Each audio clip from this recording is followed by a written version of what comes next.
Hari itu kudengar kabar kematian suamiku, Dimas. Aku menangis. Aku hancur.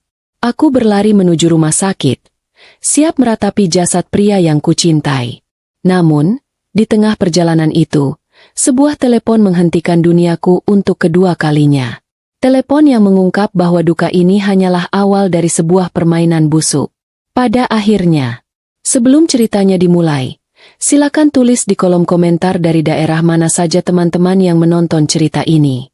Jangan lupa like dan subscribe agar channel ini bisa semakin berkembang dan bisa mempersembahkan cerita yang lebih menarik lagi.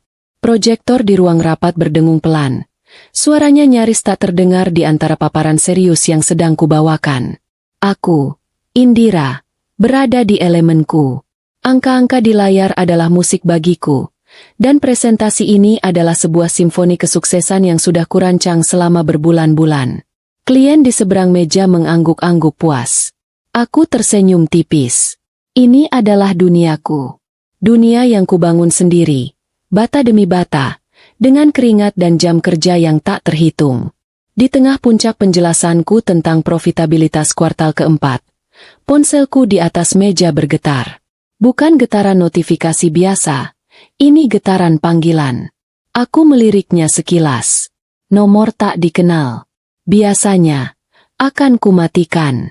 Profesionalisme adalah nama tengahku. Tapi entah kenapa, getaran itu terasa berbeda.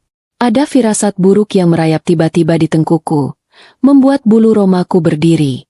Mohon maaf sebentar, kataku pada klien. Suaraku tetap tenang meski jantungku mulai sedikit berdebar. Aku meraih ponsel dan berjalan keluar dari ruang rapat, menuju koridor kaca yang menghadap pemandangan kota Jakarta yang sibuk. Aku menekan tombol hijau. Halo, dengan Indira. Mbak Indira? Suara di seberang adalah isak tangis seorang wanita yang histeris. Aku tidak mengenali suaranya. Iya, ini siapa? Tanyaku, mulai merasa terganggu sekaligus cemas. Mbak Dimas, Mas Dimas. Mbak. Wanita itu terisak-isak. Kata-katanya putus-putus. Jantungku mencelos. Dimas, suamiku. Dimas kenapa? Ada apa dengan Dimas? Ini siapa? Desaku. Nada bicaraku naik beberapa oktav. Mas Dimas kecelakaan. Mbak di tol mobilnya hancur. Duniaku berhenti berputar. Suara proyektor yang tadi berdengung kini hilang. Suara lalu lintas di bawah sana senyap. Yang tersisa hanya suara isak tangis wanita asing ini di telingaku. Kecelakaan di mana? Bagaimana kondisinya? Dia di mana sekarang? Aku memberondongnya dengan pertanyaan. Tanganku yang memegang ponsel mulai gemetar hebat. Dia nggak selamat. Mbak. Mbak bohong kan? Ini siapa? Ini pasti salah sambung. Teriakku di koridor. Beberapa karyawan yang lewat menatapku aneh. Aku tidak peduli. Saya Karina, saya di mobil belakangnya. Wanita itu masih menangis. Saya yang lihat semuanya, jasadnya lagi dibawa ke rumah sakit Medika. Mbak harus ke sana. Rumah sakit Medika. Ponsel itu terlepas dari genggamanku. Jatuh ke lantai marmer yang dingin dengan bunyi brak yang memekakan. Dimas meninggal. Aku tidak ingat bagaimana aku kembali ke ruang rapat. Aku hanya ingat aku menerobos masuk, mengabaikan tatapan kaget para klien dan timku. Aku menyambar tasku. Laptopku kubiarkan menyala. Rapatnya bubar. Ada keadaan darurat keluarga. Suaraku terdengar asing, datar dan bergetar di saat bersamaan. Aku berlari. Aku berlari melewati lobi kantor yang mewah, melewati satpam yang memberiku hormat, menuju udara luar yang panas dan pengap. Aku menusuk-nusuk layar ponselku dengan jari gemetar, memesan taksi online. 3 menit. Aplikasi bilang 3 menit. Rasanya seperti 3 jam. Saat mobil silver itu akhirnya berhenti di depanku, aku melompat masuk. Rumah sakit Medika. Pak, cepat. Secepat mungkin. Bentakku pada sopir yang kebingungan. Medika yang di Kuningan ya, Mbak? Iya. Cepat. Ini darurat. Mobil melaju, membelah kemacetan Jakarta yang tak kenal ampun. Dan di sanalah, Di kursi belakang taksi yang berbau pengharum mobil rasa lemon, aku akhirnya pecah. Aku menangis. Aku menangis bukan hanya karena kabar kematian itu. Aku menangis karena percakapan terakhir kami pagi tadi. Kami bertengkar. Lagi. Kamu tuh kerja terus. Rah, uangmu banyak. Tapi aku kayak nggak punya istri. Katanya sambil menyeruput kopinya dengan malas. Mas, aku kerja juga buat kita. Tagihan kartu kreditmu itu nggak bayar sendiri, kan? Sahutku sambil mengikat rambutku, bersiap ke kantor. Aku butuh modal buat bisnis baru. Rah, bisnisku yang kemarin gagal bukan salahku. Teman tahu nggak bisa dipercaya. Keluhnya. Ini adalah keluhan yang sama yang kudengar selama 5 tahun terakhir. Uang kita udah menipis. Mas, investasiku lagi macet. Tapi kamu baru dapat bonus besar. Aku dengar dari temanmu. Tuduhnya. Aku menatapnya. Pria yang dulu kukagumi karena semangatnya. Kini terlihat kuyu. Males. Penuh alasan. Pernikahan kami sudah lama terasa hambar. Cinta itu mungkin masih ada. Tapi terkubur di bawah tumpukan kekecewaan dan tagihan yang tak terbayar. Aku harus pergi. Kita bicarakan nanti malam. Kataku akhirnya. Mengalah. Ya, kamu selalu. Nanti malam. Tapi malammu itu buat laptop, bukan buat aku. Gumamnya pelan saat aku berjalan keluar pintu. Kata-kata itu menghantamku sekarang. Nanti malam tidak akan pernah datang. Tidak akan ada lagi kesempatan untuk bicara. Tidak ada lagi kesempatan untuk memperbaiki. Mbak, sabar ya. Suara sopir taksi membuyarkan lamunanku. Dia pasti melihatku menangis dari kaca spion tengah. Aku hanya mengangguk, tak mampu bersuara. Air mataku mengalir deras, membasahi blus sutra mahal yang kupakai untuk memenangkan presentasi. Presentasi yang sekarang terasa begitu sepele dan tidak berarti. Dimas, suamiku, belahan jiwaku, meski sudah retak. Dia pergi. Selamanya. Aku memejamkan mata, mencoba membayangkan wajahnya. Senyumnya saat kami pertama kali bertemu. Tapi yang muncul justru wajahnya yang muram pagi tadi. Rasa bersalah menusukku. Seandainya aku tidak pergi. Seandainya aku mendengarkannya. Mobil kami terjebak lampu merah. Aku melihat jam di ponselku. Sudah 30 menit sejak telepon pertama. 30 menit sejak duniaku berakhir. Aku mencoba menelepon nomor Dimas. Hanya untuk memastikan. Hanya untuk mendengar suaranya sekali lagi. Langsung masuk ke kotak suara. Tentu saja. Dia kan sudah. Aku tidak sanggup memikirkannya. Aku membenamkan wajahku di kedua telapak tanganku. Bahuku berguncang hebat. Aku sendirian di tengah kota yang ramai ini, menuju ke rumah sakit untuk mengidentifikasi jasad suamiku. Di tengah isak tangisku, ponselku bergetar lagi. Aku mengira itu pasti wanita tadi, Karina. Mungkin dia mau memberi info tambahan. Tapi nama yang tertera di layar bukan nama. Itu adalah nama sebuah institusi. Bank prioritasku. Kenapa mereka menelepon di saat seperti ini? Aku menyeka air mataku dengan punggung tangan, berusaha menenangkan suaraku yang parau. Ini pasti penting. Bank prioritas tidak akan menelepon nasabahnya di jam kerja tanpa alasan mendesak. Halo. Jawabku. Suaraku serak karena menangis. Selamat siang. Dengan Ibu Indira? Kami dari Bank Sentosa Prima. Dengan Bapak Sugi di sini.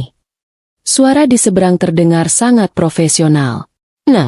Kontras dengan kekacauan di dalam kepalaku dan di dalam taksi yang kini terjebak di antara deretan bus Transjakarta. Iya, saya sendiri.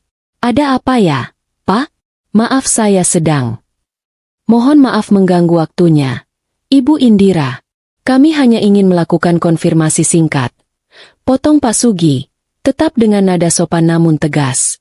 Apakah Ibu saat ini sedang bersama dengan Bapak Dimas?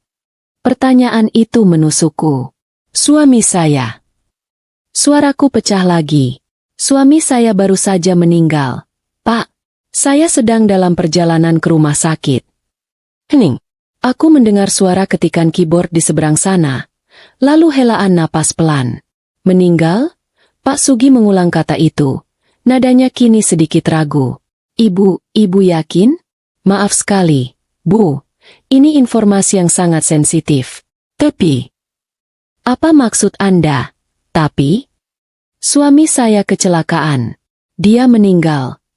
Aku mulai kehilangan kesabaran. Apa Bang ini tidak punya hati? Ibu Indira, tolong tenang sebentar. Suara Pak Sugi menjadi lebih serius. Kami harus menanyakan ini. Karena, Bapak Dimas baru saja ada di kantor cabang kami di Sudirman. 30 menit yang lalu. Jantungku yang tadi hancur, kini serasa berhenti berdetak. Apa? Itu nggak mungkin. Bapak salah lihat. Suami saya meninggal. Di tol. Ibu, sistem kami mencatat. Bapak Dimas datang secara pribadi. Beliau baru saja melakukan penarikan tunai dalam jumlah yang sangat besar dari rekening gabungan ibu dan bapak.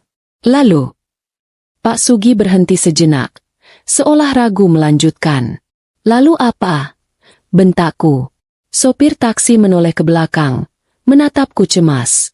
Lalu beliau juga mengosongkan seluruh sisa saldo di rekening investasi pribadi ibu. Semuanya, hingga nol. Aku tidak bisa bernapas. Rekening pribadiku? Itu tidak mungkin. Itu butuh tanda tangan saya. Itu butuh. Beliau membawa surat kuasa yang sudah ditandatangani lengkap dengan meterai. Bu, kami sudah melakukan verifikasi tanda tangan, dan semuanya cocok dengan data kami. Jelas Pak Sugi. Surat kuasa. Tiba-tiba aku teringat. 2 minggu lalu, Dimas menyodorkan setumpuk dokumen di meja makan. Ini buat apa? Tanyaku. Lelah. Cuma administrasi. Sayang. Buat proposal bisnis baru. Aku butuh data rekening kita. Tanda tangan aja di sini. Ini cuma formalitas kalau aku butuh mengurus sesuatu pas kamu lagi rapat. Katanya dengan senyum manis yang sudah jarang kulihat. Aku bodoh. Aku begitu lelah dengan pertengkaran, sehingga aku menandatanganinya begitu saja. Di antara dokumen-dokumen lain, terselip satu lembar surat kuasa yang tidak kubaca detailnya. Berapa banyak yang dia ambil? Tanyaku. Suaraku kini bergetar bukan karena duka, tapi karena sesuatu yang lain. Sesuatu yang dingin dan tajam.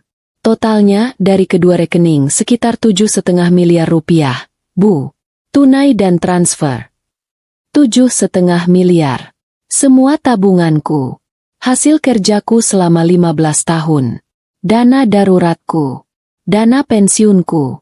Dana yang kurahasiakan bahkan dari Dimas. Karena aku tahu dia boros. Tapi dia tahu. Entah bagaimana dia tahu. Pak Sugi, kataku. Suaraku kini berubah. Dingin. Anda bilang, suami saya di sana 30 menit lalu. Iya, Bu. Sekitar pukul 13.45. Itu waktu yang sama saat saya dapat telepon, yang bilang dia meninggal. Aku bergumam pada diriku sendiri. Maaf, Bu.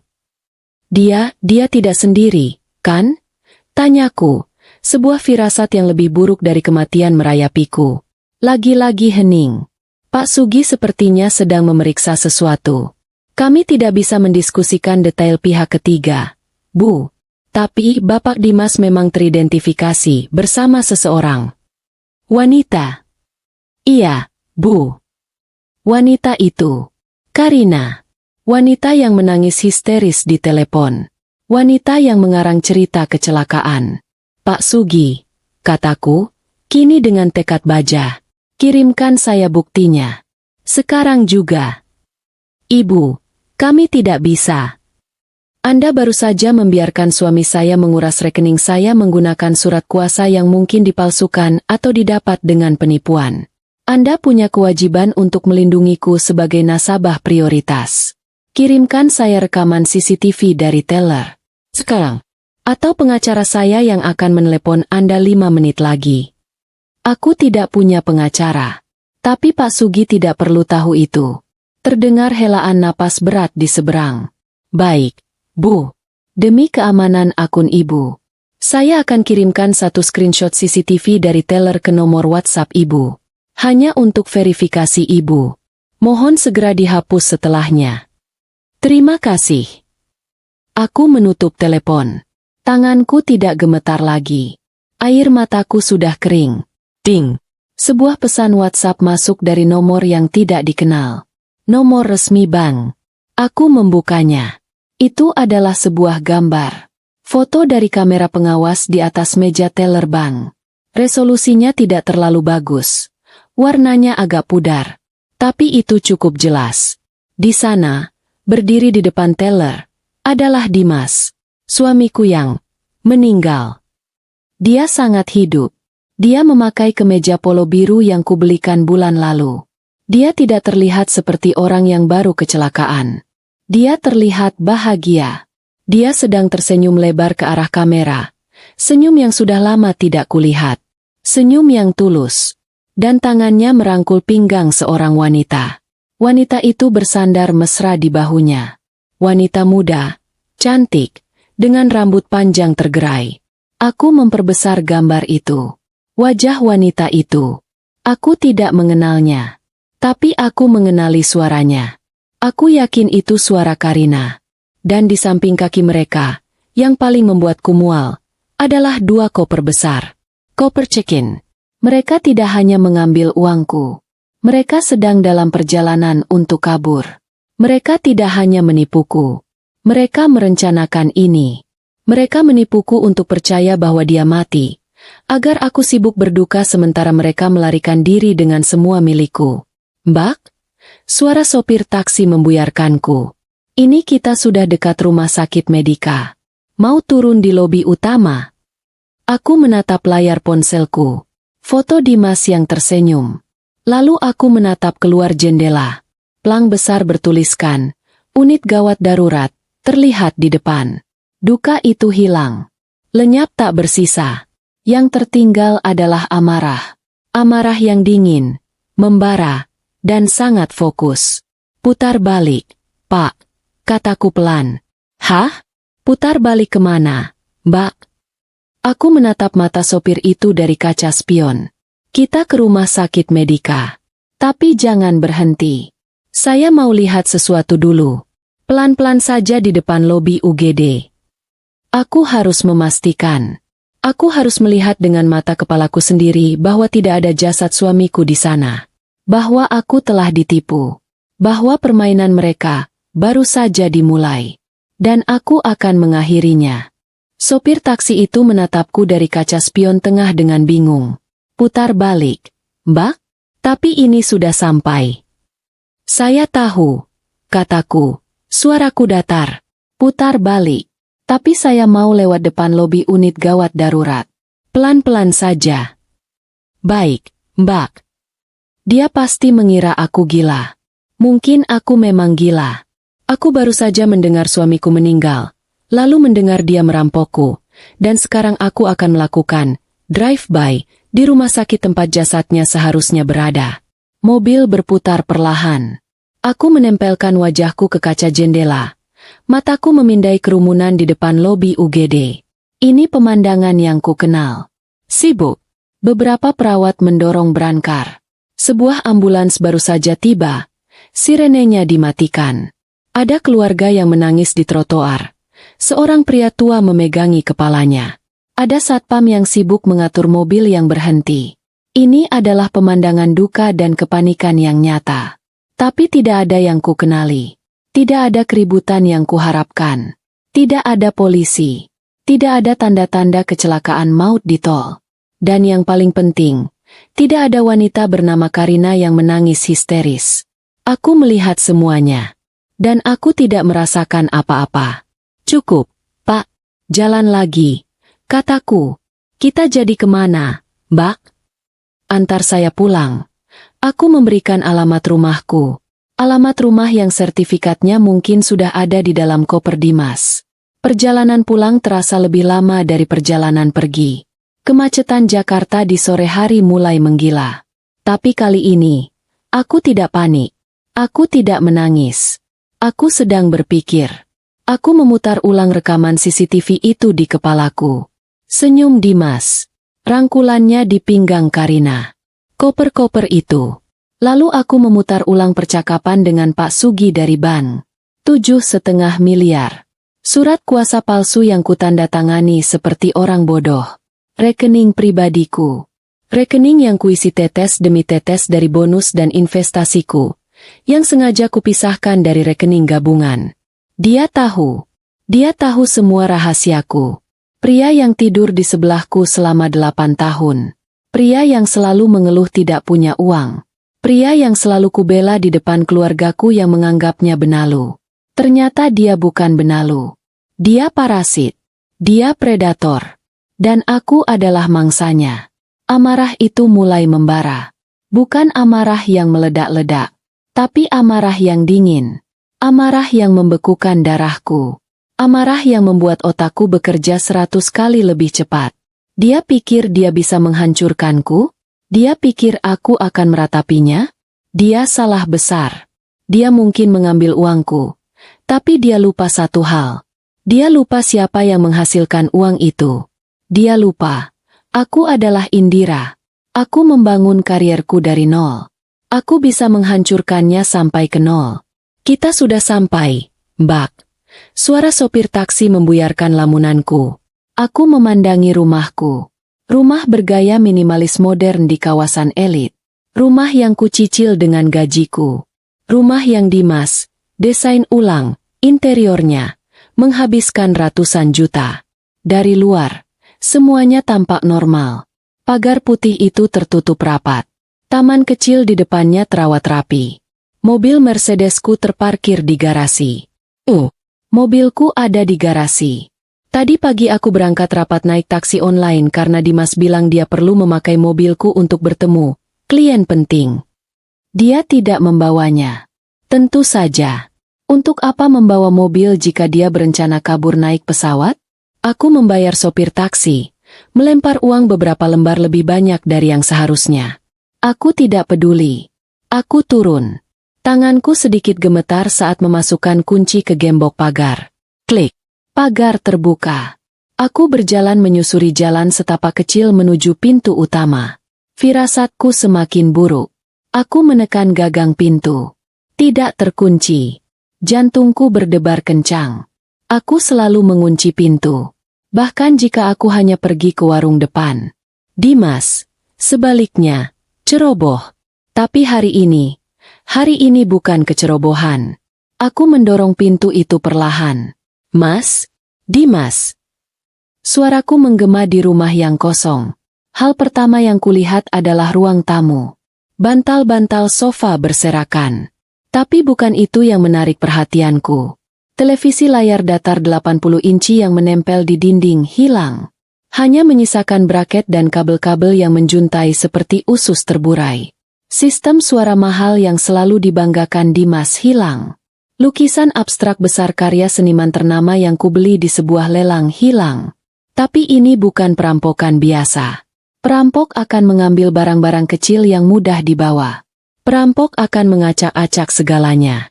Ini bersih. Ini terencana. Dia pasti sudah menyewa jasa angkut barang.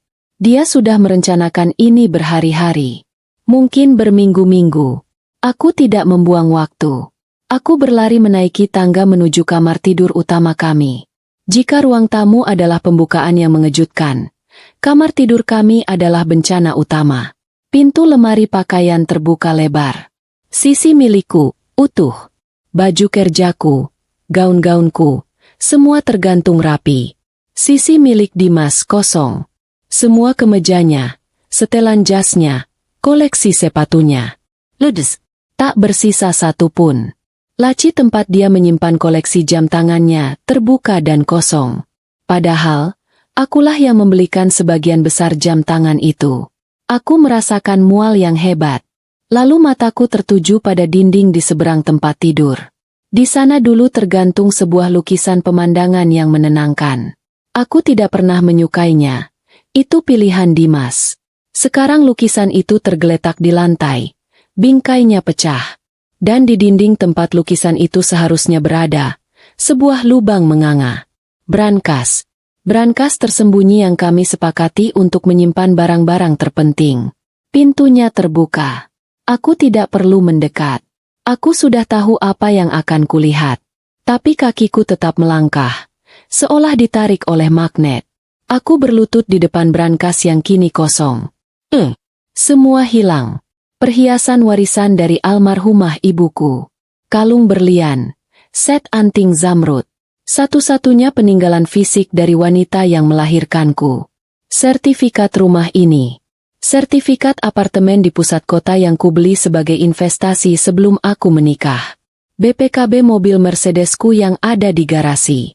Beberapa tumpuk mata uang asing. Dolar Amerika, euro, dolar Singapura. Uang darurat yang kusimpan untuk perjalanan bisnis mendadak. Dia mengambil semuanya. Dia tidak menyisakan apapun. Dia tidak hanya mengambil uangku di bank. Dia mengambil masa depanku, dengan mengambil surat-surat propertiku. Dia mengambil masa laluku, dengan mengambil perhiasan ibuku. Dia berniat membuatku melarat. Gelandangan. Aku terduduk di lantai yang dingin. Aku tidak menangis. Aku tidak bisa. Rasa syok ini terlalu besar, terlalu dalam. Rasanya seperti ada lubang hitam di dadaku, menyedot semua emosi. Mataku memindai lantai kamar yang berantakan. Lalu aku melihatnya. Di atas meja nakas di sisi tempat tidur Dimas. Di sebelah lampu tidur yang juga dia pilih. Tergeletak sebuah benda kecil berkilau. Cincin kawinnya. Dia sengaja meninggalkannya. Itu adalah pernyataan. Itu adalah tanda bahwa pernikahan ini, di matanya, sudah selesai. Itu adalah hinaan terakhir. Aku mengambil cincin emas putih itu. Terasa dingin di tanganku. 8 tahun pernikahan kami. Diringkas dalam logam dingin yang tak berarti ini. Aku menggenggam cincin itu erat. Amarah yang tadi dingin, kini mulai terasa panas. Dia pikir ini akhirnya? Dia pikir dia sudah menang? Aku berdiri. Aku berjalan keluar kamar, menuruni tangga, melewati ruang tamu yang sudah dijarah. Aku menuju dapur. Tanganku bergerak otomatis. Aku mengambil cangkir kopi terbesar yang kupunya. Aku menyalakan mesin kopi. Aku butuh kafein. Aku butuh otakku bekerja. Sambil menunggu kopi diseduh, aku mengambil ponselku. Aku tidak akan menelepon polisi. Belum. Polisi lambat. Polisi butuh bukti. Aku butuh seseorang yang cepat. Seseorang yang bisa berpikir sekotor Dimas. Seseorang yang tahu cara menghancurkan orang lain secara legal. Aku membuka kontakku. Aku menggulir melewati nama-nama klien penting, melewati nama ibu. Aku berhenti pada satu nama. Rizwan, sahabat lamaku dari Fakultas Hukum. Pria yang pernah ku kencani selama 3 bulan sebelum kami sadar kami lebih cocok menjadi rival debat daripada sepasang kekasih. Pria yang kini dikenal sebagai pengacara paling tajam, paling licik, dan paling ditakuti di Jakarta. Kami sudah lama tidak bicara. Tapi dia pernah berkata padaku, "Ra, kalau kamu cuma butuh teman curhat, telepon yang lain. Tapi kalau kamu dalam masalah besar dan kamu mau menang mutlak, telepon aku." Hari ini, aku tidak hanya ingin menang. Aku ingin balas dendam. Aku menekan tombol panggil. Ponsel berdering 2 kali. Aku mendengarkan suara mesin kopi yang mulai meneteskan cairan hitam pekat ke cangkirku. "Halo." Suara Rizwan terdengar berat dan profesional. Mungkin dia sedang di tengah rapat. "Rizwan, ini Indira." Hening sejenak di seberang. "Indira? Tumben. Ada apa? Suaramu aneh." "Aku tidak berbasa-basi. Aku butuh bantuanmu. Bukan bantuan teman. Aku butuh pengacara." Pergantian nada di seberang sana berlangsung instan. Suara santainya hilang, digantikan oleh fokus yang tajam. "Oke. Di kantorku? Besok?" "Sekarang. Di rumahku." Aku menelan ludah. "Bawa laptopmu. Dan bawa siapapun tim terbaikmu yang bisa kamu hubungi. Ini besar. Wan. Ini bencana." Rizwan tidak bertanya apa masalahnya. Dia hanya berkata, "Alamatmu masih yang lama? Di Permata Hijau?" "Masih." "Aku di jalan. 20 menit." Dia menutup telepon. 20 menit. Aku punya waktu 20 menit. Aku meneguk kopi hitamku. Panasnya membakar tenggorokanku. Tapi itu bagus. Itu membuatku tetap fokus. Aku berjalan kembali ke ruang tamu. Aku duduk di sofa yang masih tersisa, di tengah kekacauan yang ditinggalkan Dimas. Aku membuka aplikasi bank di ponselku. Semuanya benar. Rekening gabungan, 0 rupiah. Rekening investasiku, 0 rupiah. Rekening tabungan pribadiku, 0 rupiah. 7,5 miliar. Aku membuka galeri fotoku. Aku menatap foto terakhir kami bersama. Liburan ke Bali, 3 bulan lalu. Kami tersenyum. Dimas merangkulku. Senyumnya terlihat palsu sekarang. Matanya tidak tertuju padaku, tapi pada sesuatu di luar kamera. Mungkin dia sudah merencanakannya sejak saat itu. Aku mendengar suara mobil berhenti di depan rumah. Tepat 20 menit. Rizwan selalu tepat waktu. Aku membukakan pintu. Dia berdiri di sana. Masih sama seperti yang kuingat. Setelan jas abu-abu yang mahal, rambut disisir rapi ke belakang, dan mata yang tajam seperti elang. Dia membawa koper kerja dari kulit. Dia menatap mataku, lalu pandangannya beralih ke belakangku, ke ruang tamu yang kosong. Dia melihat braket televisi yang telanjang. Dia mengambil televisinya, kata Rizwan datar.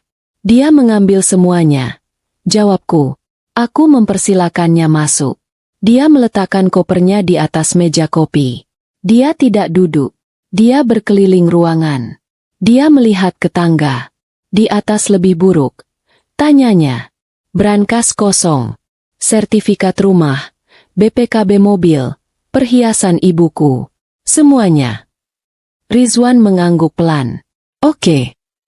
Dia kembali ke meja kopi. Membuka kopernya. Dia tidak mengeluarkan tumpukan kertas. Dia mengeluarkan laptop dan sebuah tablet. Buatkan aku kopi, katanya. Hitam. Tanpa gula. Sudah kusiapkan di dapur. Jawabku. Aku mengambilkan kopi untuknya sementara dia menyalakan laptopnya. Saat aku kembali, dia sudah siap. Ceritakan, katanya. Matanya menatapku lekat. Dari awal. Jangan ada yang dikurangi. Jangan ada yang dilebihkan. Setiap detail penting. Dan aku pun bercerita. Aku menceritakan pertengkaran kami pagi tadi. Aku menceritakan telepon histeris dari Karina tentang kecelakaan maut. Aku menceritakan perjalananku ke rumah sakit Medika. Lalu aku menceritakan intinya. Di tengah jalan, Bang menelepon, kataku. Mata Rizwan menajam. Bang mana? Sentosa Prima. Divisi prioritas. Lanjutkan. Mereka konfirmasi suamiku ada di bank 30 menit yang lalu. Dia mengosongkan rekening gabungan dan rekening pribadiku. 7,5 miliar. Pakai surat kuasa. Surat kuasa yang kamu tanda tangani tanpa kamu baca. Tebaknya. Aku mengangguk. Malu. Dia bilang itu untuk proposal bisnis. Klasik. Gumam Rizwan. Dia mengetik sesuatu dengan cepat di laptopnya. Lalu. Aku minta bukti. Mereka mengirimiku foto CCTV. Tunjukkan padaku. Aku mengirimkan gambar itu ke nomornya. Dia membukanya di tabletnya. Dia memperbesar wajah Dimas. Lalu wajah Karina. Dia tersenyum, kata Rizwan. Dan dia bawa koper. Dia tidak akan merampokmu lalu duduk manis di rumah. Dia sedang dalam perjalanan kabur. Aku tahu, kataku. Setelah itu aku ke rumah sakit. Tidak ada pasien bernama Dimas. Tidak ada kecelakaan. Lalu aku pulang. Dan ya, kamu lihat sendiri. Aku berhenti. Aku sudah menceritakan semuanya. Rizwan bersandar di sofa. Dia menyesap kopinya. Dia terdiam selama 1 menit penuh. Matanya menatap layar laptopnya. Otaknya bekerja. Oke, katanya akhirnya. Meletakkan cangkirnya. Ini bukan kasus perceraian biasa, Indira. Ini pencurian. Penggelapan dalam rumah tangga. Pemalsuan. Penipuan. Ini kriminal murni. Dia berbalik menghadap laptopnya. Jari-jarinya mulai menari di atas keyboard. Dia pikir dia pintar, gumam Rizwan. Dia membuat cerita kematian palsu agar kamu sibuk di kamar mayat selama berjam-jam. Itu memberinya waktu setidaknya 6-8 jam untuk kabur dari negara ini sebelum kamu sadar. Tapi Ban meneleponku, kataku. Ban meneleponmu. Itu kesalahannya. Satu-satunya kesalahan dia. Dia terlalu serakah. Dia mengambil uang dari rekening pribadimu, bukan hanya rekening gabungan. Itu memicu alarm di sistem bank. Dia tidak sabar. Dan itu akan jadi kehancurannya. Rizwan memakai earpiece Bluetooth. Santi, katanya. Ini aku. Aku butuh tim forensik digital sekarang. Aku punya 2 nama. Dimas Pratama dan Karina. Kita belum tahu nama belakangnya. Lacak semua aktivitas kartu kredit, pembelian tiket pesawat, pemesanan hotel, dalam 12 jam terakhir. Prioritas 1. Aku tunggu 15 menit. Dia mematikan sambungan. Pertama, kita bekukan dia, kata Rizwan. Dia punya uang tunai 7,5 miliar. Itu banyak, tapi dia juga pasti punya rekening lain. Kita harus kunci semuanya. Dia menelepon lagi. Kali ini, suaranya lebih formal. Pak Sugi, ini Rizwan. Dari firma hukum Adiwijaya. Saya bicara mewakili klien prioritas Anda, Indira. Iya, yang suaminya baru saja menguras rekeningnya. Saya sedang di kediaman beliau. Saya lihat CCTV-nya. Saya lihat rumahnya yang dijarah. Saya kirimkan surat kuasa saya sekarang. Saya mau Anda membekukan semua aset atas nama Dimas Pratama yang terhubung dengan sistem perbankan Anda. Sekarang juga. Dan saya mau salinan lengkap surat kuasa palsu yang dia gunakan. Dia mendengarkan sejenak. Saya tidak peduli jam operasional. Anda lakukan itu. Atau besok pagi nama bank Anda ada di halaman depan semua koran karena membiarkan nasabah prioritas dirampok oleh suaminya sendiri. Pilih. Dia menutup telepon. 1 beres. Katanya padaku. Polisi. Tanyaku. Itu yang ketiga. Yang kedua adalah imigrasi. Dia pasti akan kabur malam ini. Kita harus hentikan dia di bandara. Tapi kita tidak tahu dia kemana. Dia mengambil 7,5 miliar dan perhiasan. Dia tidak akan liburan ke Bali. Dia kabur ke negara yang tidak punya perjanjian ekstradisi dengan Indonesia. Swiss, Panama, mungkin Brasil. Timku sedang melacaknya. Ponselnya berdengung. Email masuk. Rizwan membacanya. Ekspresinya mengeras. Timku hebat, katanya pelan. Ada apa? Tanyaku. Jantungku berdebar. Dia memutar layar laptopnya ke arahku. Itu adalah email konfirmasi pemesanan tiket. 2 tiket. First class. Kata Rizwan. Atas nama Dimas Pratama dan Karina Anjani. Aku menatap nama itu. Karina Anjani. Tujuan. Zurich, Swiss. Transit di Singapura. Lanjut Rizwan. Dan dia tidak bodoh. Dia tidak memesan dari Jakarta. Maksudmu?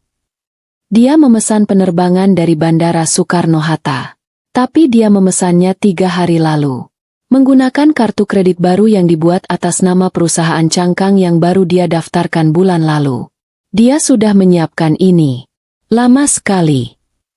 Aku merasa mual lagi. 3 hari lalu. 3 hari lalu dia masih tidur di sampingku. Dia masih menciumku selamat pagi. Kapan penerbangannya? Tanyaku. Suaraku nyaris tak terdengar. Rizwan menatap jam di pergelangan tangannya. Saat itu pukul 4:30 sore. Malam ini, Ra, katanya pelan. Penerbangannya pukul 9 malam. 4,5 jam. Oke. Langkah ketiga, kata Rizwan, berdiri dan menyambar jasnya. Polisi. Kita ke kantor polisi. Tidak ada waktu. Aku sudah menelepon kontakku di Mabes Polri dalam perjalanan ke sini. Aku mengirimkan semua data yang kamu berikan. Foto CCTV, rincian rekening, foto brankasmu. Mereka sedang menyiapkan laporan. Kita akan bertemu dengan tim mereka di jalan. Kita mau kemana? Rizwan menatapku, dan untuk pertama kalinya aku melihat sedikit senyum di wajahnya. Senyum seekor hiu. Kita ke bandara, Indira, katanya. Kamu bilang kamu mau balas dendam, kan? Tidak ada balas dendam yang lebih manis daripada melihat wajah seorang pria yang berpikir dia menang, tepat di saat dia sadar dia kehilangan segalanya. Dia mengambil kopernya. Aku berdiri. Aku tidak membawa apa-apa. Aku hanya membawa ponselku dan amarahku. Ayo, kataku. Aku tidak sabar melihat wajahnya. Mobil Rizwan membelah kemacetan Jakarta dengan brutal dan efisien. Dia sepertinya tahu setiap jalan tikus, setiap celah yang bisa dilewati. Aku duduk diam di kursi penumpang, memandangi gedung-gedung yang berlarian di luar jendela, tapi tidak benar-benar melihatnya. Rasa syok itu telah menguap, digantikan oleh sesuatu yang lain. Sesuatu yang dingin, berat, dan sangat fokus. Ini bukan lagi duka. Ini adalah perhitungan. Otakku mulai bekerja, memutar ulang 8 tahun pernikahanku seperti sebuah film yang rusak. Aku mencari tanda-tandanya. Dan sekarang, semuanya terlihat begitu jelas. Keluhan-keluhannya yang tak ada habisnya tentang uang. Bisnis-bisnisnya yang selalu gagal. Dia selalu menyalahkan mitra bisnisnya, menyalahkan pasar, menyalahkan pemerintah. Dia tidak pernah menyalahkan dirinya sendiri. Aku ini nggak seberuntung kamu, Ra, katanya suatu malam. Kamu sentuh apa aja jadi emas. Aku kayaknya dikutuk. Aku memeluknya malam itu. Aku bilang itu tidak benar. Aku bilang aku akan selalu mendukungnya. Bodoh. Aku mendukungnya. Ya, aku mendukung parasit yang mengisap hidupku pelan-pelan. Modal bisnis. Yang kuminta rupanya adalah uang untuk menutupi kekalahan judinya. Pertemuan klien, yang membuatnya pulang pagi rupanya adalah sesi maraton di meja poker online. Dan Karina, wanita itu. Aku mencoba mengingat-ingat. Apakah aku pernah melihatnya? Apakah namanya pernah disebut? Ponsel Rizwan berdering, terhubung ke sistem audio mobil. Suara seorang wanita yang tajam dan cepat terdengar. Rizwan. Santi di sini. Aku dapat sesuatu. Bicara, San, kata Rizwan. Matanya tetap fokus ke jalan. Karina Anjani. 25 tahun. Model. Lebih banyak di Instagram daripada di Catwalk. Punya hutang kartu kredit 120 juta di 3 bank berbeda. Lunas. Dibayar lunas 2 minggu lalu. Oleh Dimas. Tentu saja, gumam Rizwan. Pakai uang Indira. Tepat, sahut Santi. Dan ada yang lebih menarik. Soal Dimas. Dia bukan cuma penjudi kecil-kecilan. Dia kelas kakap. Dia punya utang angkanya besar. Sangat besar. Bukan cuma ke situs judi online. Dia pinjam dari sebut saja. Pihak ketiga yang tidak ramah. Lintah darat kelas berat. Jantungku berdebar sedikit lebih kencang. Lintah darat. Mereka mulai menagihnya dengan kasar sebulan terakhir. Lanjut Santi. Ada laporan polisi tentang keributan di salah satu proyek bisnisnya yang gagal. Sepertinya dia sudah terpojok. Sekarang semuanya masuk akal. Dia tidak hanya kabur denganku. Dia kabur dari orang-orang yang mungkin akan mematahkan kakinya. Atau lebih buruk, cerita kematian palsu itu. Kataku pelan. Lebih pada diriku sendiri. Rizwan menangkapnya. Ya, itu jenius. Sebenarnya, itu bukan cuma buat kamu. Itu buat semua orang. Buat para penagih utang itu.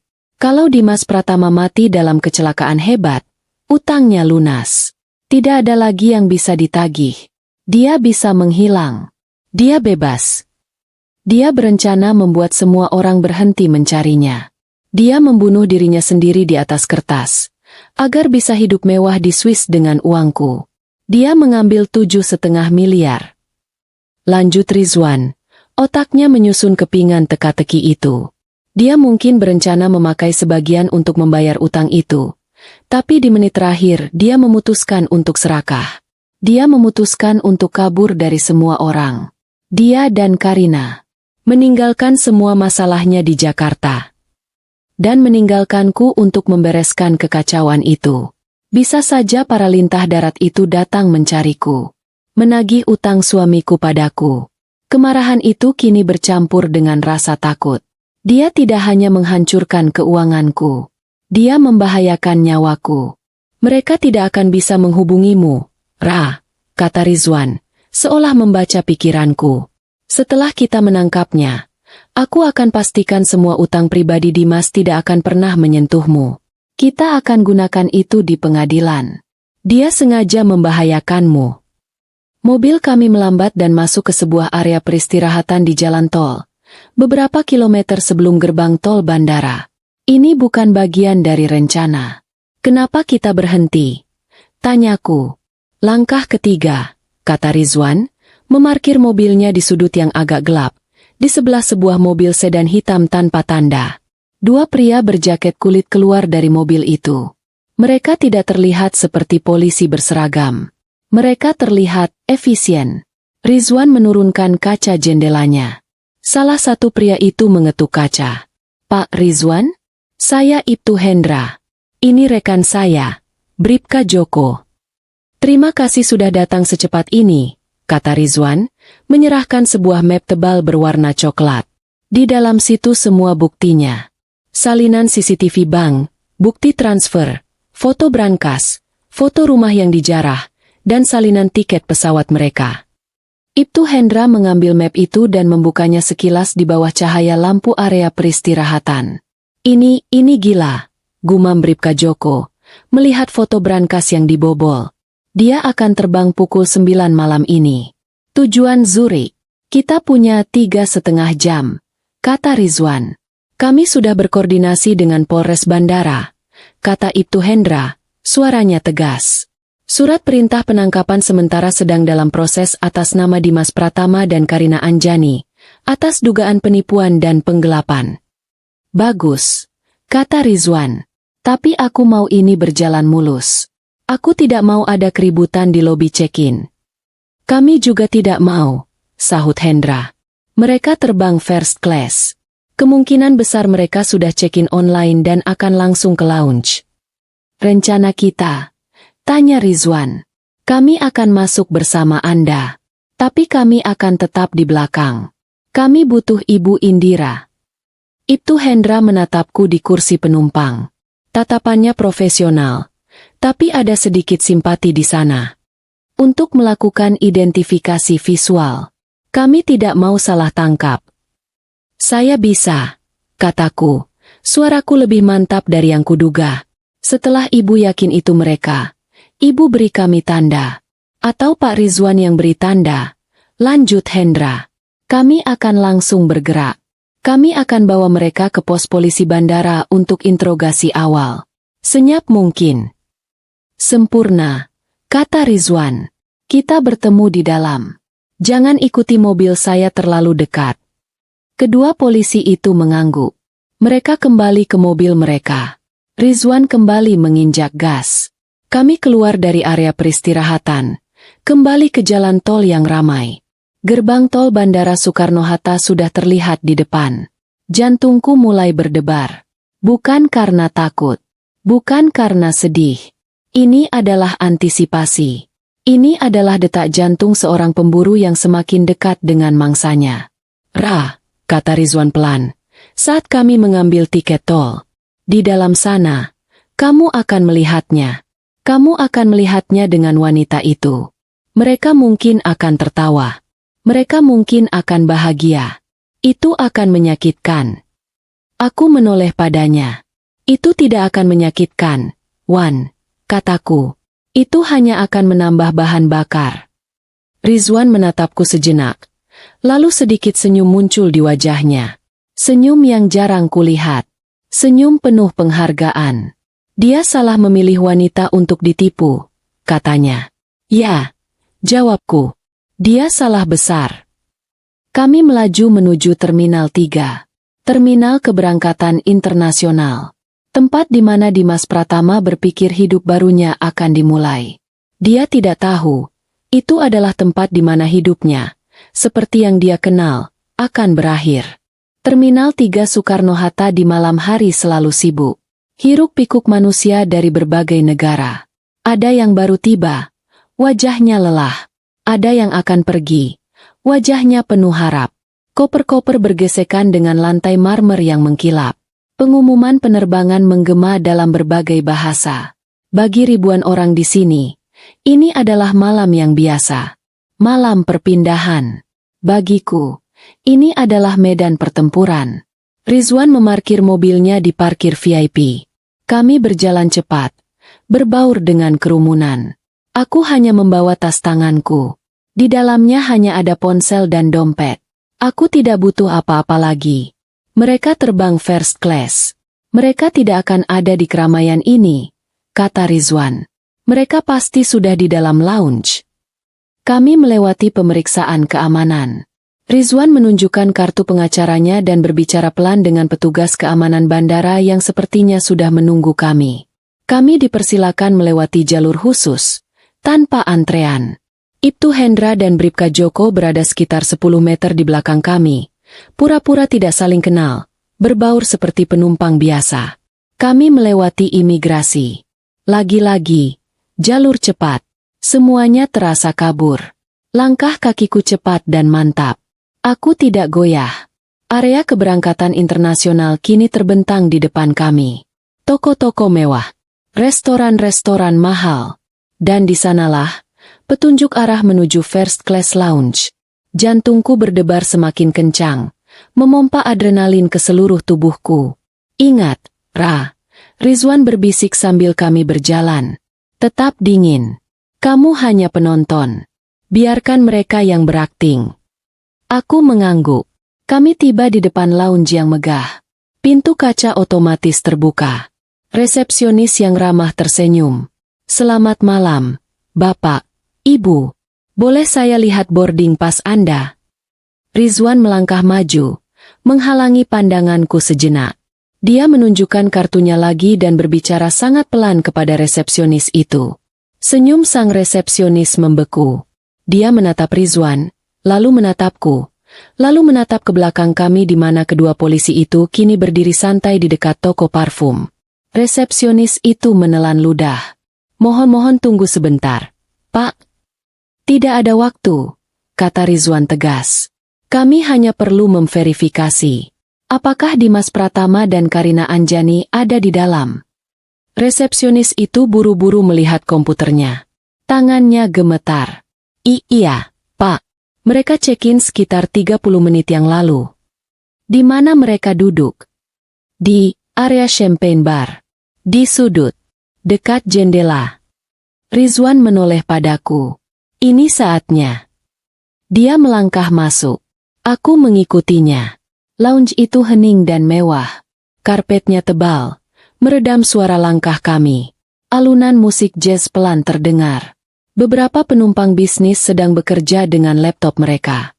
Yang lain tidur di kursi yang nyaman. Kami berjalan melewati area buffet, menuju champagne bar yang terletak di ujung, dengan pemandangan landasan pacu yang gemerlapan. Dan di sanalah mereka. Waktu seolah berhenti. Mereka duduk di sebuah sofa bludru berwarna merah marun, di sudut paling pribadi. Sebuah botol sampanye mahal tergeletak di dalam ember es di meja rendah depan mereka. 2 gelas terisi setengah. Mereka tidak terlihat seperti buronan. Mereka terlihat seperti pasangan yang sedang berbulan madu. Dimas, dia memakai kemeja linen putih yang terlihat sangat mahal. Rambutnya ditata rapi. Dia tertawa. Tawa yang dalam dan lepas. Tawa yang sudah bertahun-tahun tidak pernah kudengar dia arahkan padaku. Karina. Wanita di foto CCTV itu. Dia cantik. Muda. Dia bersandar di bahu Dimas. Memegang ponselnya. Mengambil foto selfie. Dia tertawa centil. Lalu mencium pipi Dimas. Mereka merayakan. Mereka merayakan kematian palsunya. Mereka merayakan perampokan 7,5 miliar. Mereka merayakan kehancuranku. Rasa sakit itu menusukku. Tapi hanya sedetik. Amarahku membakarnya hingga hangus. Aku melihat tas tangan Karina yang tergeletak di meja. Tas bermerek yang aku tahu harganya lebih dari 100 juta. Mungkin dibeli pagi ini. Dengan uangku. Di samping kaki mereka, 2 tas kabin mewah. Aku yakin isinya adalah sisa uang tunai dan perhiasan ibuku. Ra, bisik Rizwan. Itu mereka. Aku tidak menjawab. Aku hanya mengeluarkan ponselku dari tas. Kamu mau apa? Tanyanya. Merekam, kataku pelan. Aku mau ingat wajahnya saat dia sadar. Aku menekan tombol rekam. Lalu aku mulai berjalan. Rizwan mengikutiku. Langkah kakiku mantap. Klik, klak, klik, klak. Suaranya terdengar sangat keras di telingaku. Di atas alunan musik jazz. Mereka masih belum melihatku. Mereka terlalu sibuk merayakan. Aku berjalan lurus ke arah meja mereka. Aku tidak berhenti sampai lututku hampir menyentuh meja sampahnya itu. Karina yang pertama mengangkat kepala. Mungkin bayanganku menutupi cahaya dari ponselnya. Dia menatapku. Ekspresi wajahnya berubah dari senang menjadi bingung. Lalu kesal. Mungkin dia mengira aku pelayan. Atau penumpang lain yang tersesat. Maaf, Mbak. Di sini. Katanya. Suaranya sombong. Tapi Dimas, yang mengikuti arah pandangan Karina, menatapku. Dan dunia mereka hancur. Senyum di wajahnya membeku. Tawa itu mati di tenggorokannya. Warna kulitnya berubah dari cerah menjadi pucat pasi. Pucat seperti mayat. Gelas sampahnya yang sedang dipegangnya berhenti di udara. Matanya membelalak. Dia tidak hanya kaget. Dia ketakutan. Dia menatapku seolah dia baru saja melihat hantu. Dan dalam arti tertentu, memang benar. Aku adalah hantu dari kehidupan yang dia pikir sudah dia kubur pagi ini. Ponselku merekam semuanya. Ekspresi ketakutan yang tak ternilai harganya itu. Aku tersenyum. Senyum pertamaku hari ini. Seru sekali pestanya. Mas Dimas. Kataku. Suaraku tenang, jernih, dan mematikan. Indira? Dia berhasil mengeluarkan satu kata itu. Suaranya tercekat. Serak. Kakakmu? Bagaimana? Karina menatap Dimas, lalu menatapku. Kebingungan total di wajahnya. Sayang, ini siapa? Dia kan harusnya. Harusnya aku ada di kamar mayat, kan? Potongku. Mataku tidak pernah lepas dari Dimas. Sedang menangisi jasadmu yang hancur karena kecelakaan. Gelas sampahnya di tangan Dimas terlepas. Jatuh ke lantai karpet tebal. Bunyinya teredam. Tapi sampahnya itu tumpah. Membasahi sepatunya yang mahal. Sayang sekali. Lanjutku. Ponselku masih merekam. Ban menelepon lebih dulu. Ponselku masih tergenggam erat. Layarnya menyala. Merekam setiap piksel dari kehancuran seorang pria. Dimas masih membeku. Wajahnya adalah kanvas ketakutan murni. Bibirnya bergerak-gerak. Tapi tidak ada suara yang keluar. Dia tidak melihatku sebagai istri. Dia melihatku sebagai hantu. Sebagai sesuatu yang mustahil. Karina, di sebelahnya, adalah yang pertama menemukan suaranya. Tapi suaranya tidak lagi centil. Suaranya melengking dan penuh kebingungan. Dimas, dia siapa? Teriaknya, mengguncang lengan Dimas. Apa maksudnya, Bang? Dimas, kamu bilang. Aku bilang apa, Karina? Tanyaku, melangkah lebih dekat. Aku menonaktifkan rekamanku, memasukkan ponsel kembali ke tas. Aku sudah mendapatkan apa yang kubutuhkan. Dia bilang aku sudah mati, kan? Dia bilang dia baru saja jadi duda yang berduka. Karina menatapku, lalu menatap Dimas. Matanya membelalak saat kepingan-kepingan itu mulai menyatu di kepalanya yang mungkin tidak terlalu cerdas.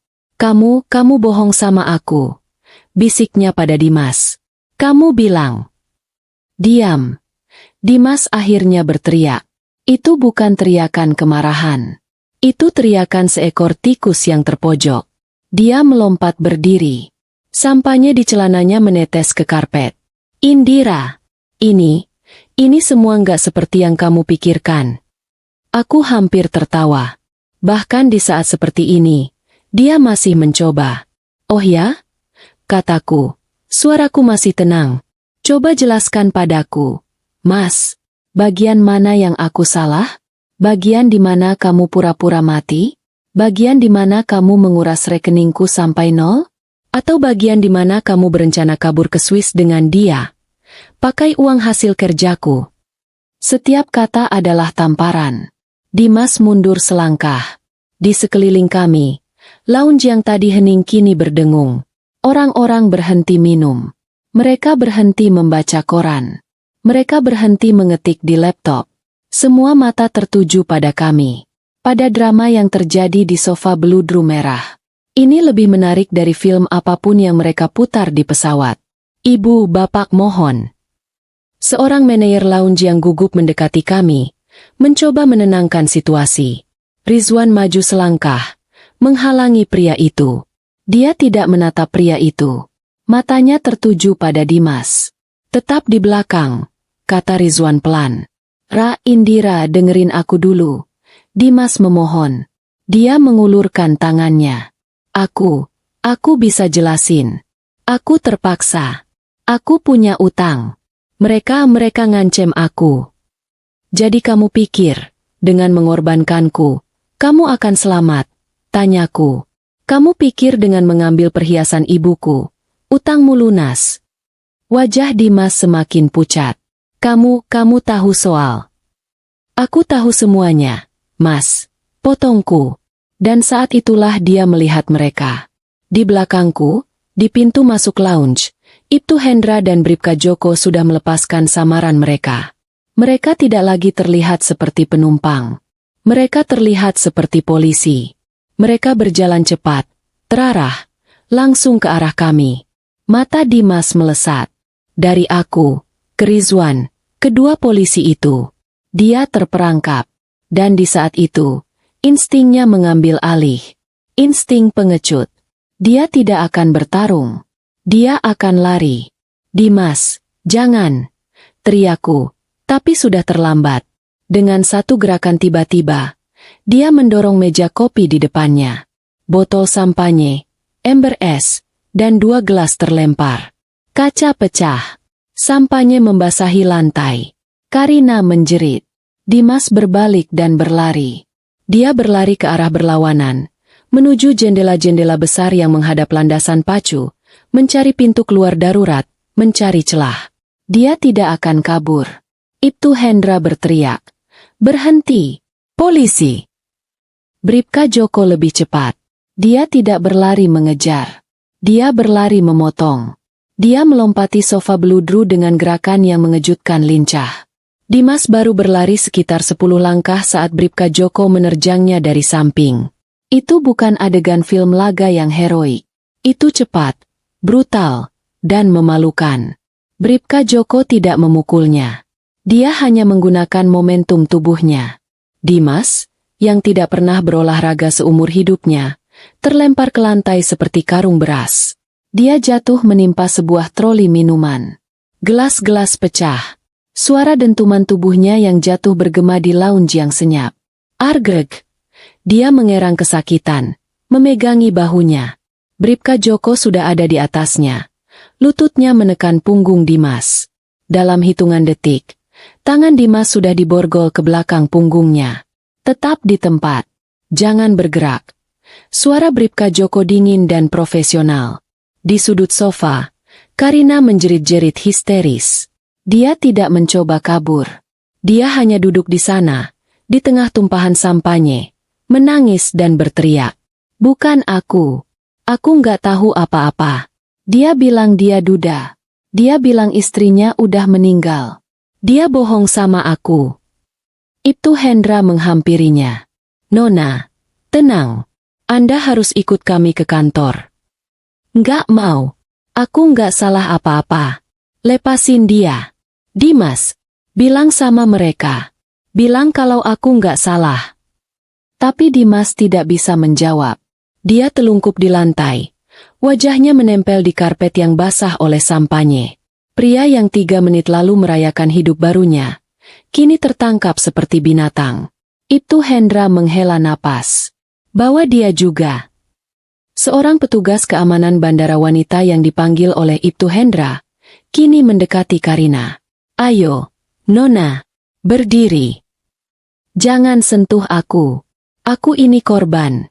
Karina menepis tangan petugas itu. Nona, jangan mempersulit keadaan. Karina akhirnya diseret berdiri. Riasannya luntur karena air mata. Gaun mahalnya ternoda. Dia terlihat kacau. Dia terlihat persis seperti wanita yang menangis histerior di telepon pagi tadi. Setidaknya, kali ini tangisannya tulus. Ibtu Hendra menoleh padaku dan Rizwan. Kami ambil alih dari sini. Pak Rizwan, Ibu Indira, silakan ikuti kami ke Polres Bandara untuk memberikan keterangan. Kami di belakang Anda, kata Rizwan. Pasangan itu, pasangan penipuku, mulai digiring keluar lounge. Ini adalah Walk of Shame, mereka. Semua penumpang di lounge menonton. Mereka tidak berbisik lagi. Mereka menatap terang-terangan. Beberapa bahkan mengeluarkan ponsel mereka untuk merekam. Dimas, dengan tangan diborgol ke belakang, diseret berdiri oleh Bribka Joko.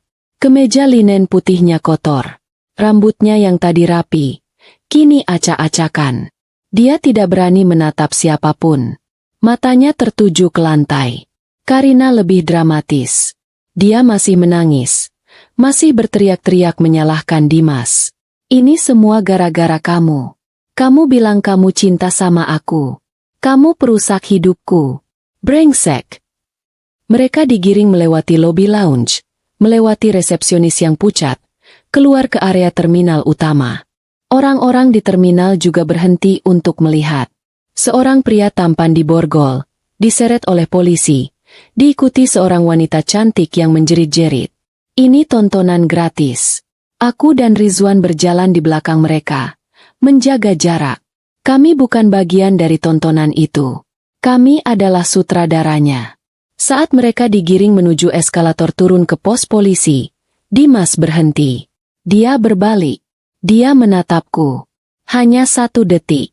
Di matanya, aku tidak melihat penyesalan. Aku tidak melihat rasa bersalah. Aku melihat kebencian. Dia benci padaku. Bukan karena dia menipuku, tapi karena aku berhasil menangkapnya. Aku menatapnya balik. Aku tidak tersenyum. Aku tidak menunjukkan emosi apa-apa. Aku hanya menatap. Lalu, aku mengangguk. Pelan. Sebuah anggukan yang berarti, ya, ini aku. Ini aku yang melakukannya. Dan ini baru permulaan. Ibtu Hendra mendorong bahunya pelan. Jalan. Dia berbalik dan menghilang menuruni eskalator. Aku menghela napas. Napas pertama yang terasa benar-benar lega sepanjang hari ini. Selesai. Bisik Rizwan di sebelahku. Belum, jawabku. Belum selesai. Polres Bandara tidak seperti kantor polisi yang ada di film-film. Tempat ini terang benderang, sibuk, dan berbau aneh. Campuran antara bau AC yang terlalu dingin, kopi basi, dan sedikit bau keringat. Ini adalah antitesis dari kemewahan lounge first class tadi. Kami dibawa ke sebuah ruangan yang tampaknya milik Ibtu Hendra. Di dalamnya ada meja, beberapa lemari arsip, dan sebuah papan tulis putih. Jauh lebih nyaman daripada ruang interogasi. Dimas dan Karina dipisah. Mereka dibawa ke ruang interogasi yang berbeda di ujung koridor. Aku bisa mendengar suara tangisan Karina yang melengking dari kejauhan, sebelum akhirnya teredam oleh pintu yang tertutup. Ibu Indira, Pak Rizwan, silakan duduk, kata Ibtu Hendra. Dia meletakkan map coklat dari Rizwan di atas mejanya. Kami perlu mengambil berita acara pemeriksaan, BAP, resmi dari Ibu. Selama 2 jam berikutnya, aku berbicara. Rizwan duduk di sebelahku, tapi dia membiarkanku berbicara. Dia hanya sesekali menyela untuk memberikan klarifikasi hukum atau menyerahkan bukti pendukung dari tasnya. Aku menceritakan semuanya. Dari awal, aku menceritakan telepon pagi tadi. Aku menirukan suara tangisan Karina. Aku menceritakan nama rumah sakit Medika. Aku menceritakan telepon dari Bank Sentosa Prima. Aku menyebutkan nama Pak Sugi. Aku menyebutkan jumlah pastinya. 7,5 miliar. Aku menceritakan tentang surat kuasa yang kutandatangani tanpa kubaca. Aku mengakuiku kebodohanku. Tapi Rizwan memotong. Klien saya menandatangani di bawah tekanan dan manipulasi psikologis dari suaminya. Itu bukan kebodohan. Itu adalah undue influence, kata Rizwan. Ibtu Hendra mengangguk dan mencatat. Aku menceritakan rekaman CCTV bank. Aku menceritakan tentang rumahku. Brankas yang dibobol.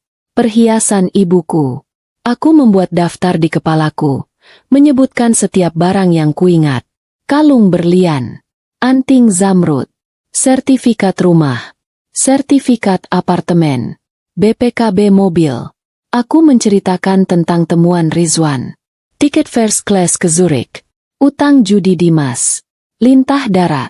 Aku berbicara dengan tenang. Tanpa air mata. Tanpa histeria. Suaraku datar. Faktual. Setiap kata adalah fakta. Setiap fakta adalah peluru. Ketika aku selesai, Ibtu Hendra menatapku dengan tatapan yang sulit diartikan. Campuran antara kasihan dan kagum.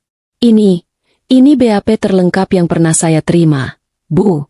Katanya, Ibu Indira, Anda sudah melakukan pekerjaan kami. Saya hanya ingin keadilan, Pak, kataku. Dengan semua bukti ini, keadilan adalah hal yang pasti. Ibtu Hendra meyakinkan. Pemalsuan dokumen, penipuan, penggelapan dalam rumah tangga, pencurian. Pasal-pasalnya berlapis. Mereka tidak akan kemana-mana. Saat itulah Bribka Joko masuk ke ruangan. Dia membisikkan sesuatu ke telinga Ibtu Hendra. Ibtu Hendra mengangguk. Dia menoleh padaku. Ibu Indira, tersangka Dimas Pratama menolak berbicara. Dia tidak mau menjawab pertanyaan apapun sampai dia berbicara dengan Anda. Jantungku berdebar. Dia mau bicara denganku. Dia memohon, Bu. Dia bilang ini soal hidup dan mati. Rizwan langsung menyela. Jangan, Ra. Tidak ada gunanya. Kamu sudah memberikan keterangan. Biarkan polisi yang bekerja. Aku menggeleng.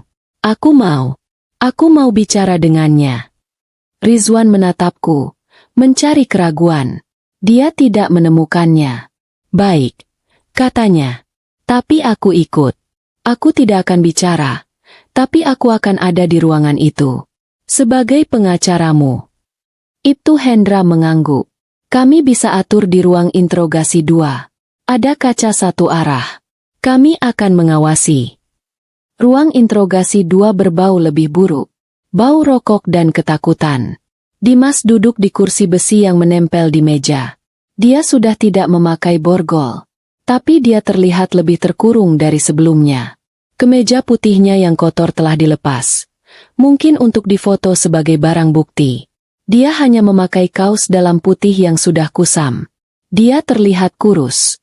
Menyedihkan. Dia mengangkat kepalanya saat aku masuk. Matanya merah. Bukan karena kebencian. Kali ini, karena tangisan.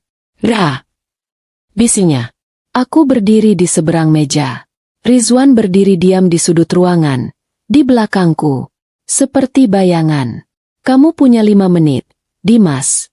Kataku dingin. Ra, tolong. Dia berdiri, tapi kursinya menghalanginya.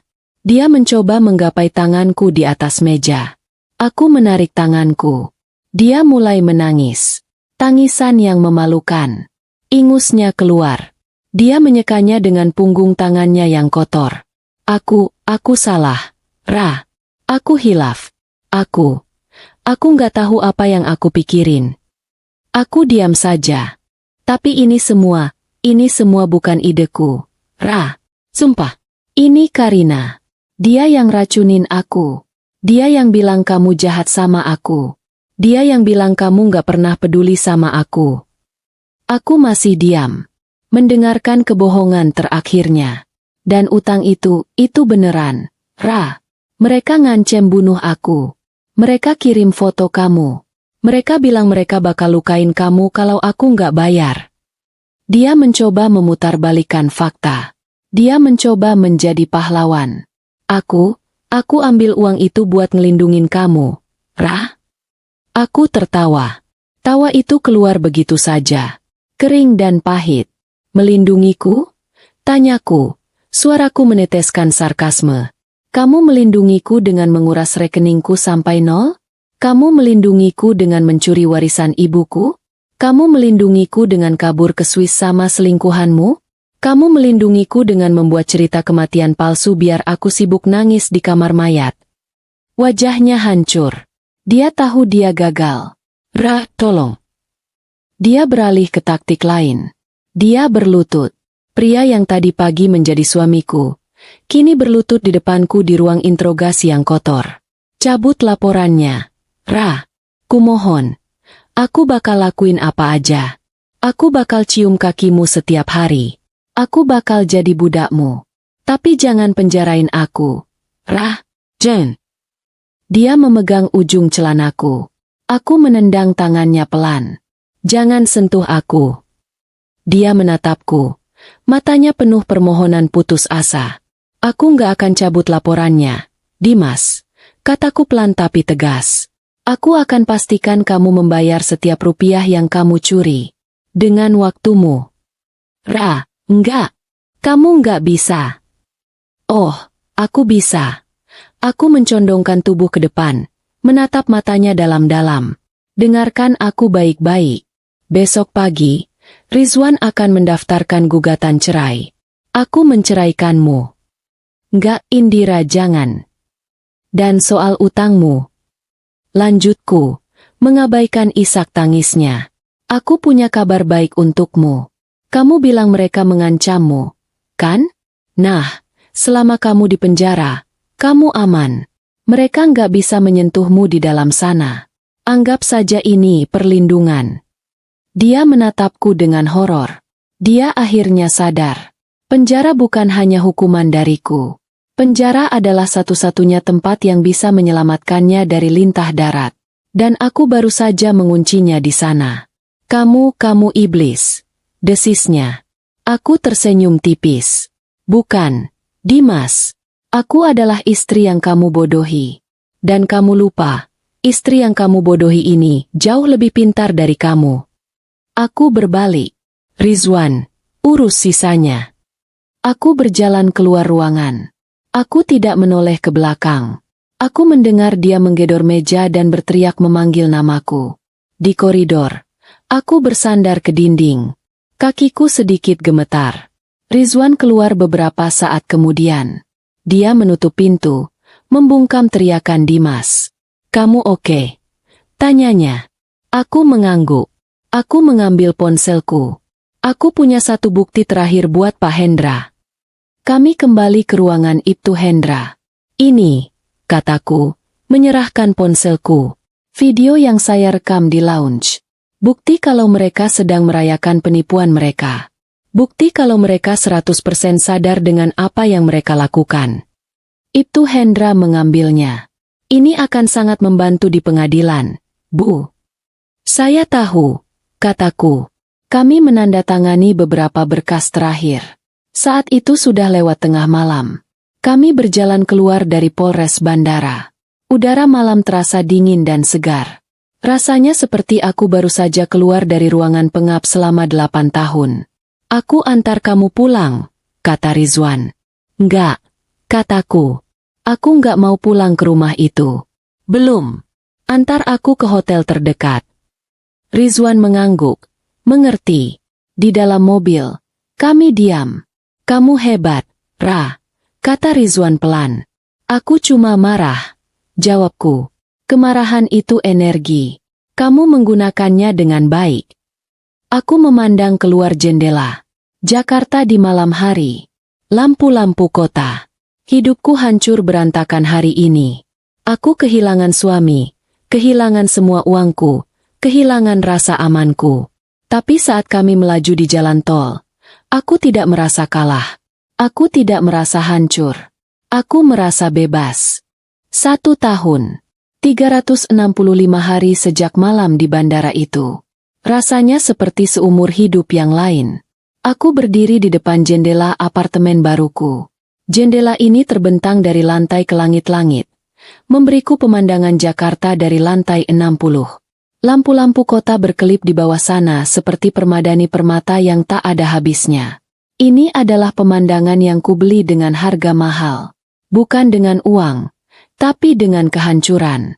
Hotel tempatku menginap malam itu, akhirnya menjadi rumahku selama 3 bulan. Aku tidak sanggup kembali ke rumah di Permata Hijau.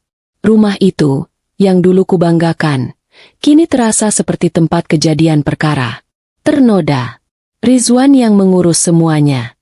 Jangan sentuh apapun. Rah. Biarkan tim forensik masuk. Katanya keesokan paginya. Mereka menemukan banyak hal. Sidik jari Karina di hampir setiap ruangan. Sisa-sisa kokain di laci meja kerja Dimas. Tagihan-tagihan kartu kredit atas nama perusahaan palsu yang dia gunakan untuk mendanai gaya hidupnya yang lain. Bukti-bukti itu menumpuk. Gunung bukti yang tak terbantahkan. Proses hukumnya cepat. Setidaknya, untuk bagian kriminalnya. Dimas, menghadapi bukti CCTV bank, video di lounge, dan kesaksianku, tidak punya pilihan. Dia ditahan. Karina bernasib sedikit lebih baik. Dia menangis di depan hakim, mengaku bahwa dia tertipu oleh pesona Dimas. Dia bilang dia tidak tahu apa-apa tentang uang itu. Dia pikir Dimas adalah duda kaya yang sedang berduka. Kebohongan yang murahan. Tapi pengacaranya pintar. Dia memposisikan Karina sebagai korban juga. Dia hanya dituntut atas keterlibatan. Dan karena dia bersedia bersaksi memberatkan Dimas, hukumannya ringan. Percobaan. Gugatan ceraiku, di sisi lain, adalah perang. Dimas, dari balik penjara, mencoba melawannya.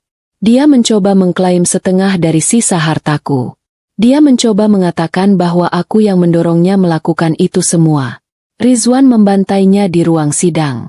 Dia mengeluarkan rekaman suaraku di malam penangkapan. Dia mengeluarkan bukti utang judi. Dia mengeluarkan bukti perselingkuhannya. Dia mengeluarkan video dari lounge bandara. Hakim, seorang wanita parubaya yang tampak lelah, menatap Dimas dengan tatapan paling dingin yang pernah kulihat. Perceraian itu dikabulkan. Gono gini, aku mendapatkan semuanya. Apartemen, mobil, semua atas namaku. Dimas tidak mendapatkan sepeser pun. Dia justru dibebani utang pengadilan. Tapi uangku yang 7,5 miliar? Itu cerita lain. Uang itu hilang. Dimas sudah mentransfer sebagian besar ke rekening-rekening di luar negeri yang sulit dilacak. Sebagian dia gunakan untuk membayar lintah darat. Sebagian lagi dihabiskan oleh Karina. Bank Sentosa Prima, setelah ditekan oleh Rizwan, akhirnya setuju untuk mengembalikan sebagian kecil sebagai itikat baik atas kelalaian mereka memverifikasi surat kuasa. Itu tidak seberapa. Perhiasan ibuku tidak pernah ditemukan. Itu yang paling menyakitkan. Jadi, 1 tahun lalu, aku mendapati diriku di titik nol. Aku punya aset. Aku punya rumah, apartemen, mobil. Tapi aku tidak punya uang tunai. Aku tidak punya dana darurat. Aku tidak punya dana operasional untuk perusahaanku. Aku harus menjual rumah di Permata Hijau. Menjualnya terasa seperti mencabut gigi yang terinfeksi. Sakit, tapi melegakan. Uang hasil penjualannya kuputar. Aku pindah ke apartemen mewah ini. Lebih kecil, tapi lebih aman. Dengan sistem keamanan 3 lapis. Dan yang terpenting, tidak ada kenangan tentang Dimas di sini. Sisa uangnya, aku menanamkannya kembali ke bisnisku. Perusahaan konsultanku hampir mati. Klien-klienku mendengar desas-desus. Mereka mendengar aku bangkrut. Mereka mendengar suamiku penipu. Aku harus berjuang. Aku bekerja 18 jam sehari. Aku menelepon setiap klien secara pribadi. Aku tidak berbohong. Ya, kataku pada mereka. Hidup pribadiku hancur. Suamiku menipuku. Tapi itu tidak ada hubungannya dengan otakku. Itu tidak ada hubungannya dengan kemampuanku menghasilkan uang untuk perusahaan Anda. Beberapa klien pergi. Tapi sebagian besar, yang mengejutkan, bertahan. Bahkan, beberapa dari mereka memberiku proyek baru. Seolah mereka ingin melihatku bangkit. Dan aku bangkit. Aku tidak hanya bangkit. Aku terbang. Aku merombak total perusahaanku. Aku memecat orang-orang yang hanya menjadi benalu. Orang-orang yang mengingatkanku pada Dimas. Aku merekrut talenta-talenta muda yang lapar, yang brilian. 6 bulan lalu, kami memenangkan tender raksasa melawan perusahaan multinasional. Proyek yang membuat nama perusahaanku kembali berkibar. Hari ini, aku baru saja menutup rapat dengan investor dari Singapura. Mereka menyuntikkan dana yang jumlahnya membuat 7,5 miliar yang dicuri Dimas terlihat seperti uang jajan. Aku menyesap anggur merah dari gelasku. Pemandangan kota di depanku berkilauan. Ponselku di meja bergetar. Bukan getaran panggilan. Sebuah pesan. Dari Rizwan. Masih di kantor? Aku di lobi. Bawa kabar. Aku tersenyum. Rizwan. Dia adalah satu-satunya pilar yang tersisa dari kehidupan lamaku. Dia bukan lagi sekadar pengacaraku. Dia adalah sahabatku. Dia adalah dewan direksiku. Dia adalah orang yang akan kupercayai dengan hidupku. Naik saja. Passwordnya masih sama. Balasku. Aku berjalan ke dapur. Mengambil gelas anggur satu lagi. Beberapa menit kemudian, aku mendengar bunyi bip pintu apartemenku terbuka. Ra, kamu di mana? Di balkon. Di sini, sahutku. Rizwan muncul di pintu geser balkalku. Dia sudah melepas dasinya. Lengan kemeja putihnya digulung sampai siku. Dia terlihat lelah, tapi matanya berbinar. Kapan kamu akan berhenti bekerja? Tanyanya, mengambil gelas anggur yang kusodorkan. Pertanyaan yang sama untukmu. Jawabku, kami bersulang. Kamu terlihat baik, Ra, katanya, menatapku. Aku tahu apa yang dia maksud. Aku memang terlihat baik. Aku memotong rambutku jadi pendek. Aku mulai pilates lagi. Lingkaran hitam di bawah mataku hilang. Aku lebih kurus, tapi lebih berotot. Lebih kuat. Ini berkat kamu, Wan, kataku jujur. Dia menggeleng. Ini semua kamu. Aku hanya mengurus berkasnya. Kami berdiri diam sejenak, menikmati pemandangan dan anggur. Keheningan yang nyaman. Jadi, kataku akhirnya, kabar apa yang kamu bawa? Rizwan tersenyum. Senyum hiu miliknya. Kabar putusan sidang. Jantungku berhenti sejenak. Sidang Dimas. Sidang terakhir. Putusan hakim. Hari ini. Aku menelan ludah. Aku tidak tahu kalau hari ini sidangnya. Aku sengaja tidak memberitahumu, kata Rizwan. Aku tidak mau kamu stres memikirkannya. Aku mau kamu fokus pada investor Singapura MU. Jadi, bagaimana hasilnya? Rizwan menatap matanya ke dalam mataku. 8 tahun, Ra. 8 tahun. Aku mengulang angka itu dalam kepalaku. 8 tahun penjara. Dikurangi masa tahanan. Mungkin akan ada remisi. Tapi tetap saja. 8 tahun. Dia terbukti bersalah atas semua dakwaan. Lanjut Rizwan. Penipuan, penggelapan, pemalsuan, dan pencucian uang. Hakim memberatkan hukumannya karena dia tidak menunjukkan penyesalan. Dan apa? Dan karena video yang kamu rekam di lounge itu, kata Rizwan. Hakim memutarnya di ruang sidang. Bukti telak bahwa dia tidak terpaksa. Dia bahagia. Dia merayakannya. Itu yang menyegel nasibnya. Video itu. Rekamanku. Aku memejamkan mata. Aku bisa melihat wajahnya lagi. Wajah kagetnya. Itu bagus. Kataku pelan. Itu adil. Ya, itu adil. Kata Rizwan. Aku menghabiskan anggurku dalam satu tegukan. Ada rasa lega yang luar biasa. Rasa penutupan. Sudah selesai, bisikku. Sekarang benar-benar sudah selesai. Ya, kata Rizwan, meletakkan tangannya di bahuku. Sekarang sudah selesai. Aku bersandar padanya sejenak. Hanya sejenak. Merasakan kekuatan dari persahabatan yang tulus. Terima kasih, Wan. Kataku. Untuk semuanya. Kapan saja, Ra. Kapan saja. Aku menarik napas dalam-dalam. Mengisi paru-paruku dengan udara malam yang segar. Satu bab hidupku baru saja ditutup paksa. Dan aku, untuk pertama kalinya dalam setahun, merasa siap untuk menulis bab yang baru. Keadilan terasa seperti anggur yang enak. Dia butuh waktu untuk matang. Kabar tentang 8 tahun penjara Dimas memberiku kedamaian yang tidak kukira akan kurasakan. Aku tidur lebih nyenyak malam itu. Aku bangun keesokan paginya dan merasa lebih ringan. Seolah ada beban seberat 8 tahun yang terangkat dari bahuku. Hidup terus berjalan. Perusahaanku meroket. Investor Singapura itu bukan hanya menyuntikkan dana, mereka membuka pintu ke pasar Asia Tenggara. Aku mulai sering bepergian. Kuala Lumpur, Bang, Ho Chi Minh. Aku membangun kembali kemaharajaanku. Bukan di atas puing-puing pernikahanku, tapi di atas fondasi baru yang kubangun sendiri. Fondasi yang terbuat dari baja, bukan dari kebohongan. 6 bulan berlalu sejak kabar putusan Dimas. Aku sedang berada di kantorku yang baru. Kantor ini menempati 2 lantai di gedung paling prestisius di Sudirman. Jendelanya sama besarnya dengan jendela apartemenku. Tapi pemandangannya adalah pemandangan kesibukan. Pemandangan uang yang bergerak. Aku baru saja selesai rapat panjang soal strategi kuartal ketiga. Timku, anak-anak muda brilian yang kurekrut, sedang bersemangat. Itu saja untuk hari ini, kataku, menutup laptopku. Kerja bagus, semuanya. Nikmati akhir pekan kalian. Mereka bersorak pelan dan mulai membereskan barang-barang mereka. Aku bersandar di kursiku.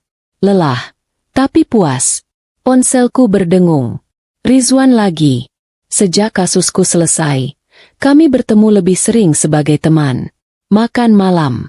Nonton teater. Dia adalah satu-satunya orang yang tahu persis apa yang telah kulewati. Dan dia tidak pernah membuatku merasa seperti korban. Di lobi. Bawa kopi. Pesannya singkat. Aku tersenyum. Dia tahu aku benci kopi dari pantry kantor. 5 menit kemudian, dia masuk ke ruanganku tanpa mengetuk. Bos besar, sapanya, meletakkan kap kertas berisi kopi hitam kesukaanku di mejaku. Budak korporat, balasku, mengambil kopi itu. Terima kasih. Ada apa? Kamu tidak biasanya main ke kandang singa di hari Jumat sore. Aku ada pertemuan di gedung sebelah, katanya, duduk di kursi di seberang mejaku. Dan, aku punya sesuatu untukmu. Rizwan, kataku, pura-pura mengeluh. Jangan bilang ini berkas hukum lagi. Aku. Bukan. Potongnya. Dia tidak tersenyum. Ekspresinya aneh. Ini lebih ke berita karma. Alisku terangkat. Karma. Dia merogoh tas kerjanya dan mengeluarkan sebuah tablet. Dia membukanya, mengetuk sesuatu, lalu menggesernya di atas meja ke arahku. Kamu ingat Karina Anjani? Tanyanya. Nama itu. Nama yang sudah lama tidak kudengar. Aku berhenti sejenak. Karina. Wanita yang menangis palsu di telepon. Wanita yang duduk di lounge bandara, merayakan kehancuranku. Tentu saja aku ingat, kataku dingin. Kenapa dia? Masa percobaan dia selesai, kata Rizwan. Dia bebas. Tapi ya, lihat saja sendiri. Di layar tablet itu ada sebuah artikel. Dari situs berita gosip murahan. Judulnya, dari sosialita jadi jelata. Nasib tragis Karina Anjani, mantan simpanan pengusaha penipu. Aku mual. Rizwan, aku tidak mau. Baca, Ra, desaknya lembut. Atau lihat fotonya saja. Aku melihat fotonya. Itu bukan foto paparazzi yang glamor. Itu foto yang diambil dari jarak jauh. Mungkin dengan ponsel. Buram, tapi pesannya jelas. Foto itu menunjukkan seorang wanita sedang mengepel lantai. Lantai yang kotor di sebuah food court mall yang ramai. Wanita itu memakai seragam petugas kebersihan berwarna biru kusam. Rambutnya, yang dulu tergerai indah, kini diikat asal-asalan dan ditutup topi seragam. Dia terlihat kuyu, lelah, punggungnya bungkuk, pipinya yang dulu ranum, kini tirus. Dia tidak lagi cantik. Dia hanya kosong. Aku memperbesar foto itu. Itu dia. Itu Karina. Artikel di bawahnya menceritakan semuanya. Setelah masa percobaannya, dia mencoba kembali ke dunia model. Tapi namanya sudah hancur. Dia di blacklist di mana-mana. Tidak ada yang mau menyentuh. Simpanan penipu. Utang kartu kreditnya, yang dulu dilunasi Dimas, kini menumpuk lagi. Apartemen sewaannya disita. Dia diusir. Dia bekerja di mal itu selama 3 bulan terakhir, kata Rizwan pelan.